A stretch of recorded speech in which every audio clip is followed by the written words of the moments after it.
Sziasztok! Sipőc Csaba vagyok, a Ustream fejlesztési igazgatója. A feladatom abból áll, hogy a magyarországi fejlesztés minél gyorsabban és hatékonyabban történjen meg. Szeretnék nektek egy kicsit arról beszélni, hogy mikor és hogyan kell nemet mondani. Be kell valljam, hogy 7 év vezetői tapasztalattal a hátam mögött, ez nekem a mai napig nem egyszerű. Nagyon sokszor esek be olyan hibákba, hogy elfelejtem, hogy igazából az én feladatom nem csak abból áll, hogy dolgokat el kell dönteni, hanem amikor egy döntésnek a következményét fel kell vállalnom, akkor ez legalább annyira a munkámnak a része, mint a döntést meghozni. És nagyon sok döntés azzal jár, hogy dolgokra igenis ki kell tudni mondani azt, hogy igen vagy nem. Általában az igent könnyebb mondani, mint a nemet, és amikor arra kerül a sor, hogy a döntést azt közölni is kell, és azt mondom, hogy nem, akkor rengeteg olyan kis ördögédre rá tud ülni a vállunkra, ami azt tanácsolja nekünk, hogy ezt valahogy kenjük el, hogy ezt nem kell úgy kimondani. Esetleg arra elkezdünk gondolkodni, hogy fogjuk ezt úgy mondani, hogy ne bántsuk meg a másikat. Nagyon fontosnak tartom, hogy ezeket a mechanizmusokat nem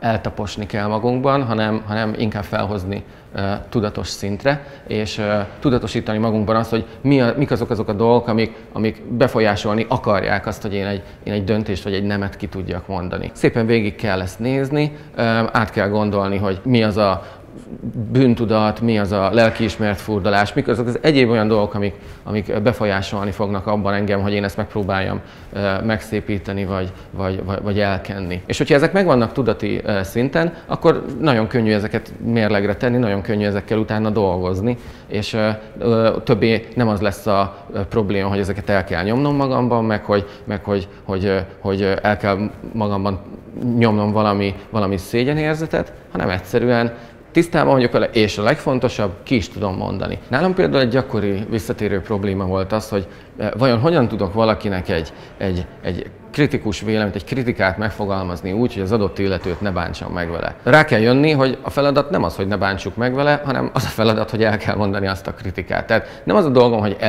kitaláljam azt, hogy nem fog ez neki fájni, azért adok neki egy kritikát, még ha építő is, mert igen, azt akarom, hogy ez rá hatással legyen, és azt akarom, hogy igen, ebben neki valami negatív élménye legyen, hogy ebből tudjon építkezni. Egyébként érdekes, hogy a gyermekes vezetők, akiknek gyereke van, én szerintem ők nagyon-nagyon megtanulják ezt a gyerekekkel kapcsolatban is. Nekem sokkal könnyebb azóta, amióta a gyerekeimnek is ugye rendszeresen naponta sokszor nemet kell mondanom. Gyakorlati módszer ebben a kérdésben van annyi szerintem, hogy Dunát el lehet vele rekeszteni. Nagyon gyakoriak azok a technikák, amikor azt mondják nekünk, hogy úgymond egy ilyen szendvicsben kínálva, tehát valami rosszat, vagy valami negatívot, valami nemlegeset úgy kell elmondani, hogy becsomagoljuk, mint hogyha egy két finom illatos zsemle közé egy nagyon büdös húst akarnánk betenni. Én ezekben nem hiszek, nekem ezek nem jöttek be. Lényeg ebben a helyzetben szerintem mindig az, hogy oda kell menni, és mindig magunkról kell beszélni, soha nem a másikról. Ha nekem például veled bajom van, és azt mondom, hogy nekem most nagyon nem tetszik az, amit te ott művelsz, akkor nem azt kell mondanom, hogy az, amit te csinálsz, az rossz, hanem azt kell mondani, hogy ez nekem nem tetszik. Én ezzel nem tudok együtt, én ezzel nem tudok azonosulni, én vagyok a vezetőd, légy szíves, ezen változtass. Az, hogy ez most egyénileg vagy csoportban történik, igazából tök mindegy, szerintem a módszer ugyanaz, annyi a különbség, hogy amikor ez egy csoportnak szól, és egy csoport előtt kell ezt vállalni, akkor sokkal-sokkal nehezebb magunkra figyelni közben, akkor mindenképpen nagyon szeretnénk a csoportnak a tagjaira figyelni.